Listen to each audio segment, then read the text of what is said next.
Doktor Božidar Volč je bil minister v vladi Republike Slovenije v obdobju od januarja 1992 do decembra 1997. Do februarja 1997. Ja. Božo, kaj se je v tvojem času nameravalo narediti z zdravstvom v tvojem obdobju? Kaj si ti kot minister želel doseči na področju zdravstva? Ko sem prevzel ministrstvo za zdravstvo, takrat se je temu tako reklo, je bilo zdravstvo v precejšnji krizi. Že pod mojo predhodnico Katjo Boh so bile protesti zdravnikov, ki so bili izjemno nezadovoljni s svojimi plačami. To je kronično vprašanje slovenskega zdravstva. In še vrsto drugih stvari. Govorilo se je veliko o reformi, o privatni praksi in podobno. Skratka, novi časi, nove spremembe, kaj zdaj? Zdravstvo sem prevzel kot javni zdravstvenik. Se pravi, za mene so bila pomembna etična načela oziroma etične vrednote javnega zdravstva. Se pravi, nepovezanost s katerokoli politično usmeritvijo ali stranko, pač pa predvsem usmerjenost v dobro dostopnost zdravstva in to, da je zdravstvena varnost v enaki meri zagotovljena vsakemu slovenskemu državljanu. Zato je bilo potrebno sprejeti novo zakonodajo. To je že pripravila ekipa dr. Bohove, to je bilo zakon o zdravstveni dejavnosti in zakon o zdravstvenem zavarovanju. Tako da razen manjših sprememb v samem besedilu, ki pa so bile nebistvene, smo oba zakona sprejeli že čez 2 meseca, se pravi v marcu 1992 sta bila oba zakona sprejeta. Potem je bilo pa potrebno uresničiti to, kar sta zakona novega prinašala. Se pravi, najprej je bilo potrebno ustanoviti Zavod za zdravstveno zavarovanje. To je bilo v tistem času kar velik korak od proračunskega financiranja zdravstva, ker nikoli nismo vedeli, koliko denarja v resnici je zdravstvu namenjenega v skupnem proračunu. Zdaj so pa stvari postale jasne. No in tako, da je, ko je zavod zaživel, je nenadoma bilo denarja dovolj, da smo lahko tudi plače dvignili. Res pa je, da je bila prispevna stopnja takrat izredno nizka in smo uspeli, ministrstvo je uspelo, da smo jo v takratnem, kaj je bilo, zbor mislim, za politiko pa za to, no, sem pozabil zdaj, kako se je imenoval, ampak smo sprejeli zakon oziroma zvišanje prispevne stopnje, kar je zagotovilo eno solidno finančno osnovo zdravstvu.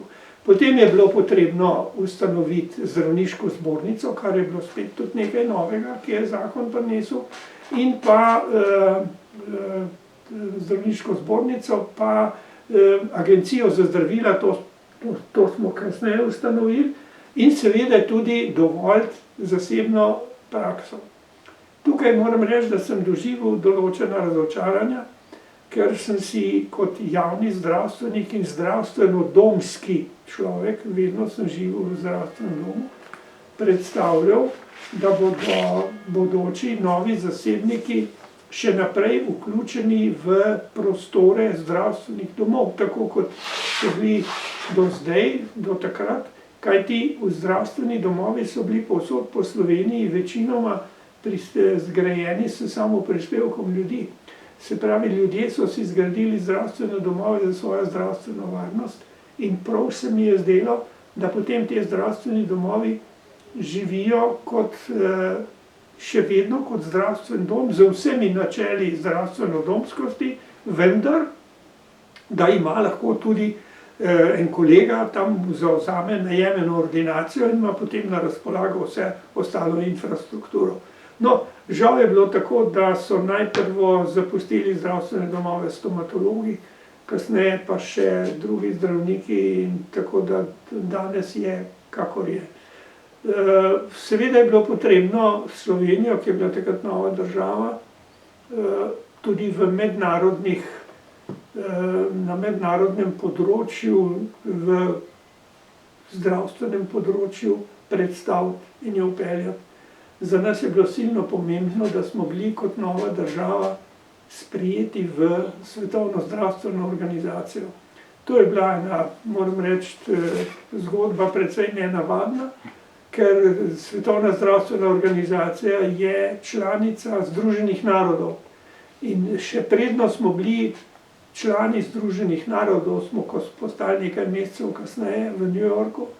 Sem bil jaz v Ženevi kot minister Nove Slovenije za zdravje, za zdravstvo in si prizadeval, da bomo sprejeti v organizacijo. Moram reči, da sem imel veliko podporo tamkajšnjega odpravnika poslov, gospoda Gašperšiča, in pa tudi našega slovenskega arhitekta, ki je živel v Sloveniji, Janeza Hacina, ki je financiral vso dejavnost Slovenije, recimo kar se stanovanja in drugih stroškov tiče ta čas. Skrbelo nas je, da bo Jugoslavija kot ustanovitvena članica Svetovne zdravstvene organizacije postavila veto na naš sprejem. To se ni zgodilo in smo bili z aklamacijo sprejeti.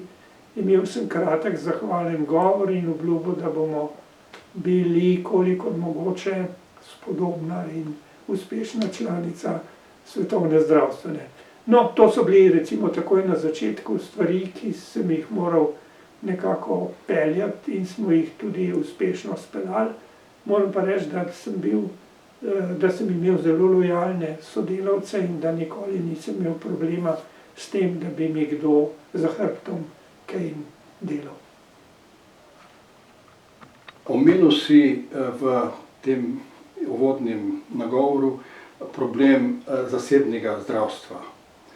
Kako danes gledaš na tako imenovane dvoživke v zdravstvu, ko malo se dela v javnem zdravstvu, malo pa v zasebnem, oziroma večino pa praviloma pa v zasebnem istočasno, ne? In drugo, omenil si Svetovno organizacijo sprejem v WHO, smo gledali ene podatke, da je leta 2000 Svetovna zdravstvena organizacija, baje, če se ne motim, Slovenijo uvrstila celo za Združene države Amerike po pravičnosti financiranja zdravstva. A to drži? Kako za? Imamo Pred ali za? Se pravi, da so Združene države bolj pravične? bolj pravične kot Slovenija. Ja. Leta 2000, ne? Se pravi po pravičnosti financiranja zdravstva. No, dobro. Zdaj, v zvezi z zdravniki dvoživkami, ki si jih omenil, bi povedal tole, ne. V današnjem času precej čudnega pojmovanja demokracije ni mogoče enemu zdravniku preprečiti, da ne bi v svojem prostem času svojega znanja, bom kar rekel, prodal še kje drugje. To je pravzaprav vsem nam dovoljeno, ne, da v prostem času lahko tudi kaj pridobitnega delaš, plačati moraš samo davke in tako naprej. Pri teh dvoživkah se pa pojavlja problem tudi etičnosti. Namreč, vkolikor oni, ki so zaposleni v državnem zdravstvu, z tem dodatnim delom onemogočajo bolnikom, ki imajo obvezno zdravstveno zavarovanje in vse pravice, da pridejo do svojih pravic brez čakalne dobe, na katero lahko vpliva njihovo popoldansko ali kakršnokoli drugo delo. Tukaj pa seveda nastopi nekaj, česar jaz ne morem odobravati. Ja, lahko delaš, ampak od svojih 8 ur in pošteno odpravi prvo vse tisto delo, za katero si plačan. In pri ustanovi, ki te je zaposlila in ki od tebe z bolniki vred pričakuje, da bo pač to delo potekalo tako, kot je potrebno. V zvezi z drugim vprašanjem, se pravi leta 2000, tega podatka jaz ne poznam, pa malo bolj podrobno pa poznam ameriško zdravstvo in bi rekel tako, da je to primerjavo zelo težko potegniti. Namreč Evropa kot kontinent, kot ta posebno evropska skupnost, je pravzaprav zibelka današnje civilizacije povsod. Se pravi, povsod so sprejeli način, kakor smo ga mi. So ga pa po svoje obdelali. V Ameriki imaš brezhibno zdravstvo, če imaš denar, oziroma če lahko plačaš, ne. Za tiste, ki niso zavarovani, je poskrbljeno bolj slabo. Obama se je recimo zelo trudil, da bi ameriško zdravstvo nekoliko prilagodil evropskim normam, in je tudi pravzaprav do določene mere uspel, vendar potem smo videli, da je Trump menda vse skupaj odpravil, tako da je bilo, kot je bilo. Zdaj, v Ameriki seveda, bom povedal, če nekdo umre pred vrati zdravstvene ustanove in ga ta ni sprejela zato, ker je bil recimo nezavarovan ali pa sploh ni imel nobenih pravic, to v Ameriki ne bi povzročilo nobenega revolta. Pri nas bi ga pa, in to je bistvena razlika recimo v evropskem pojmovanju in to. V Sloveniji smo glede tega pa še posebej občutljivi, ker v času prejšnje države nismo imeli zasebne prakse, je bila samo državna praksa in ljudje so se navadili tega, da imajo v zvezi z zdravstvom pravice. In še danes predvsem gledajo na to, v kolikšni meri so njihove pravice prizadete. Tako da, če grem nazaj na vprašanje, se pravi leta 2000 Amerika ali pa Slovenija, jaz prvič te primerjave sploh ne bi delal, drugič pa, če me vprašaš, ja, seveda ima Slovenija kljub vsem težavam, ki jih ima v zdravstvu, še vedno mnogo, mnogo bolj socialno in recimo človeškim potrebam prilagojeno zdravstvo kot v Ameriki. Božo, si tudi predsednik Komisije za etiko v Republiki Sloveniji, za medicinsko etiko. V tem zvezi me zanima, kako ocenjuješ odziv politike in zdravstvene stroke na koronakrizo v Sloveniji. Zdaj, virus bolezni korona-19 povzroča epidemijo. Celo pandemijo, se pravi cel svet, cel globus je zbolel za tem. Pri nas govorimo o epidemiji, ker ne epidemiji. Vendar je treba povedati nekaj. Vsaka epidemija povzroča posebne okoliščine v zdravstvu. Namreč, takrat pride neke vrste zdravstvena stiska, bom rekel, virus grozi vsakmu posamezniku in celi družbi. Se pravi, potrebno je sprejeti ukrepe, ki so pod običajnimi pogoji nedopustni. Se pravi, če želimo, da prenašanje virusa med nami, med enim in drugim, kolikor mogoče omejimo, in v tem je tudi vzrok, da se epidemija tako širi, je potrebno sprejeti neke ukrepe, ki so omejevalni. In zato so tudi vedno bile, recimo kadar so pri epidemijah te ukrepe sprejeli in vedno so ti ukrepi enaki, je bilo vedno tudi nasprotovanje. Tako da je temu, da se v Sloveniji tako nasprotuje tem ukrepom, se pravzaprav ne gre čuditi, ker je to nekako v zvezi s tistim uporniškim duhom v človeški naravi. Glede samega odgovora, drugo pa je, če pogledamo te ukrepe, pa moram reči za določeno mero kritičnosti, da bi pričakoval od vseh, ki te ukrepe predlagajo, da potem, ko jih določijo in stopijo z njimi pred javnost, da so enotni, da si med seboj ne nasprotujejo, kajti to potem ljudi bega in izgubljajo zaupanje v stroko in v to, da se epidemija dobro obravnava. Zdaj, vkolikor pa recimo se ta epidemija še začne politično zlorabljati v katerokoli smer, je treba vedeti, da to pa ni v redu, zaradi tega, ker s tem pa še poglabljamo že tiste razprtije, ki jih imamo v Sloveniji, že ves čas gojimo in so se začele pojavljati že leta 1992 v parlamentu. Tako da, ja, ukrepi so nujni. Brez njih ne bomo mogli epidemije ustaviti.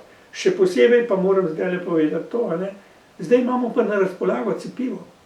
Se pravi, mi imamo sredstvo, s katerim lahko se vsak posameznik zaščiti. Ne more se zaščititi 100%, ampak tudi vsako zdravilo 100% ne deluje. Ne moremo recimo preprečiti, da ne bi bilo tudi toliko in toliko neugodnih pojavov po cepljenju, ampak tudi po vsakem zdravilu lahko neugodni pojavi nastopijo. Samo pogledati in prebrati je treba tisti papirček, ki je priložen vsakemu zdravilu. Tako da tukaj, ko me vprašaš, rajš bi videl, da je več enotnosti in tako v stroki kot v politiki. In lepo bi bilo, da vse politične stranke, saj mislim, da so to tudi naredile, podprejo cepljenje. In da bi slovenska družba to znala ceniti. Ne pa, da se poglabljajo razlike, ustvarjajo se sovraštva, grožnje in tako dalje. Ravno kar sem bil na sestanku, kjer smo razpravljali recimo o tem, kako ravnati, in je povedal tam en profesor, ki je bil z nami, da kakšne grožnje, celo pokazal nam jih je. Grozijo mu, da ga bojo ubili. Zaradi tega, ker zagovarja te ukrepe, ki so potrebni. Tako da jaz mislim, da tule vendarle gremo tudi pri nas malo predaleč. Ali je to samo specifika slovenske družbe, ali je tudi kje drugje, tako ne vem. Ampak ko sem me vprašal, evo, to moram povedati. Božo, kaj pa meniš o zdravstvenem sistemu kot zavarovanju? Zakaj je bilo potrebno dopolnilno zdravstveno zavarovanje? Kaj nasploh meniš o sistemu zdravstvenega zavarovanja? Zdravstveno zavarovanje je v vseh državah ena oblika velike solidarnosti med ljudmi. Se pravi, vsi plačujemo določeno vsoto denarja za primer za lastne potrebe in tudi za to, da je v državi dovolj denarja za zdravstvene potrebe tistih, ki si ne morejo tega plačati. Tako da imamo recimo različne prispevne stopnje. Najbolj je to solidarnost izbrusil kancler von Bismarck. On je namreč vpeljal zavarovanje za delavce v Nemčiji na ta način, da vsak prispeva od višine svoje plače isti odstotek. Kar pomeni, da jaz, če imam visoko plačo in prispevam 5%, prispevam lahko 10-krat več denarja, kot en reven delavec, ki od svoje plače prispeva 5%. Ampak zato ima on pravico, da z zdravstvenega varstva ne samo njega, ampak tudi žene in vseh otrok, ki jih ima, ki pa pravzaprav niso zaposleni in nič ne prispevajo. Tako da je to recimo tradicija našega zdravstvenega zavarovanja je Bismarckova. Zdaj, in tu gre za obvezno zdravstveno zavarovanje, se pravi, ne moreš razpravljati o tem, a se bom zavaroval ali ne. Zavarovati se moraš tudi zaradi tega, ker vemo, da recimo, če ne boš zavarovan in boš reven, kdo te bo zdravil in pa pridemo spet na Ameriko. No, kar se tiče dopolnilnega zavarovanja, vedno, ko se v javnosti nastopa proti dopolnilnemu zavarovanju, se pozablja ali pa se noče povedati, da smo ga takrat uvedli zato, da smo ukinili participacijo. Namreč pred ustanovitvijo dopolnilnega zavarovanja že v Jugoslaviji je uvedla participacijo. Od vsakega recepta si mogel plačati nekaj v lekarni, od vsakega pregleda si moral plačati recimo participacijo pri sestri in tako naprej. Ta participacija je bila za vse sloje enako visoka.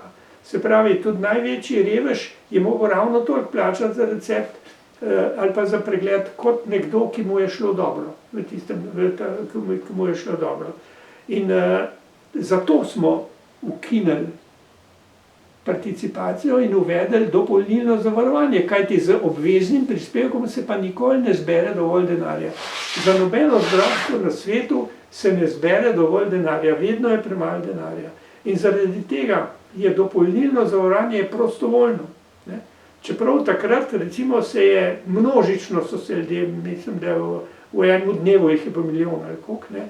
In vsota, za katero si se zavaroval dopolnilno, ni bila visoka. Zdaj so jo zvišali, tako da je zdaj mesec nekaj čez 30. 35 evrov. Ja, jaz plačujem 35 ali koliko je nekaj takega. Ampak še pred par leti je bilo 25, ne, se pravi, oni to kar malo povišujejo, najbrž za inflacijsko stopnjo. No, tako da, in je treba zdaj jasno in glasno povedati na to vprašanje. Brez dopolnilnega zavarovanja bi se zdravstvo in zdravstvena varnost sesula. Je pa, kot rečeno, prostovoljno, če hočeš, se zavaruješ, če nočeš, se ne zavaruješ. In lahko tudi kadarkoli greš kaj in rečeš, jaz se ne bom več zavaroval pri vas. Tako da mislim pa, da seveda pri nas se to vedno znova izkazuje, da je ljudje vendarle znajo to pravilno presoditi. Druga stvar pa je, recimo, vprašanje, ki pri tem recimo nastane, je pa to, ali kljub obveznemu zavarovanju, za katero vemo, za obvezno zavarovanje so tele in tele storitve plačane, teh pa ni. Recimo, tukaj gre že za dopolnilno zavarovanje. Ne? Zakaj pol moramo še plačevati direktno iz žepa, recimo tistim, ki delajo kot zasebniki?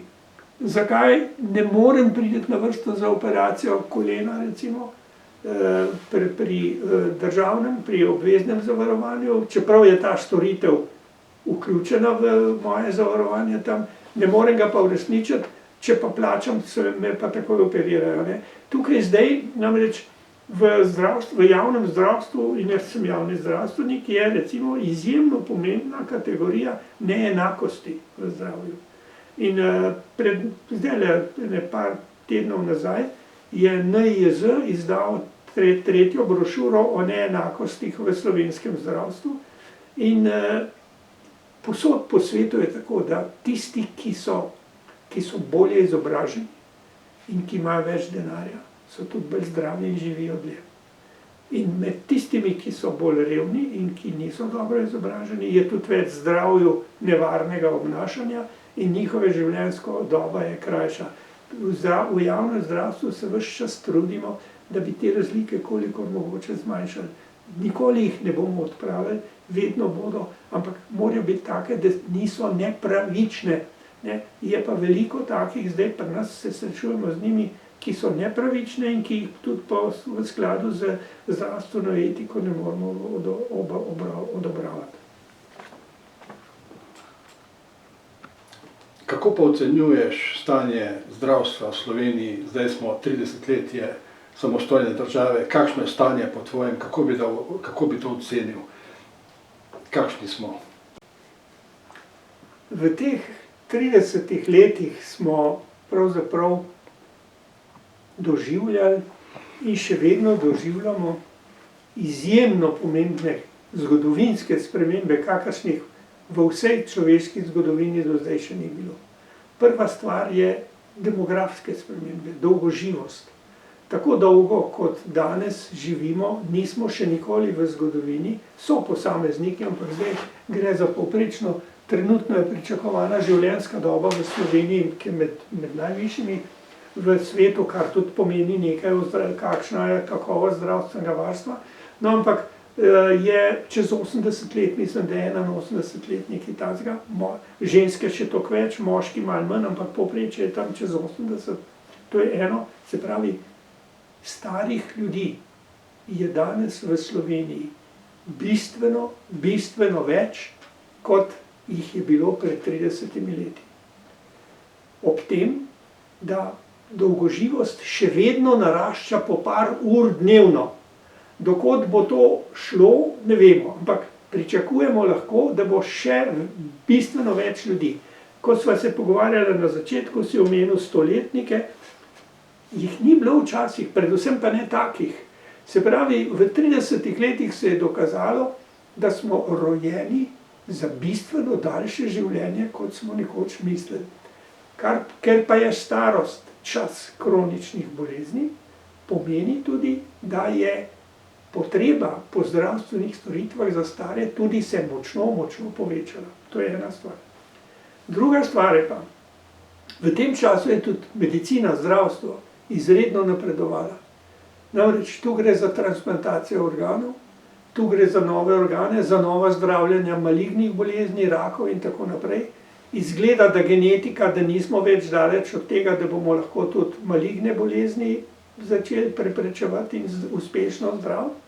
Tako da tudi asortiman storitev medicinskih je bistveno širši, kot je bil pred 30 leti, kar spet povečuje potrebe ljudi. Recimo, če se je nekoč vedel, da boš zaradi raka tega in tega umrl, melanom je bil tak primer, se danes melanom z biološkimi zdravili lahko vzdržuje leta in leta dolgo, kar je včasih nemogoče.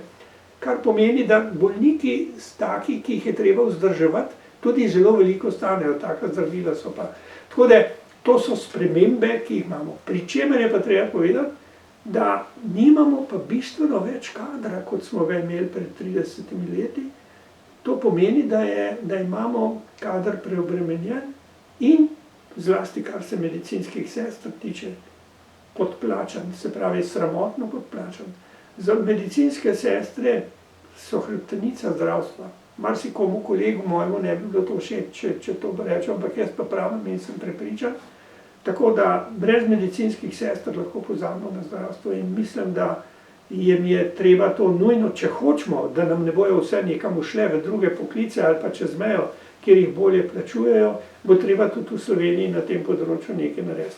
No in v luči vsega tega, če pogledamo zdaj stanje slovenskega zdravstva, kaj vidimo?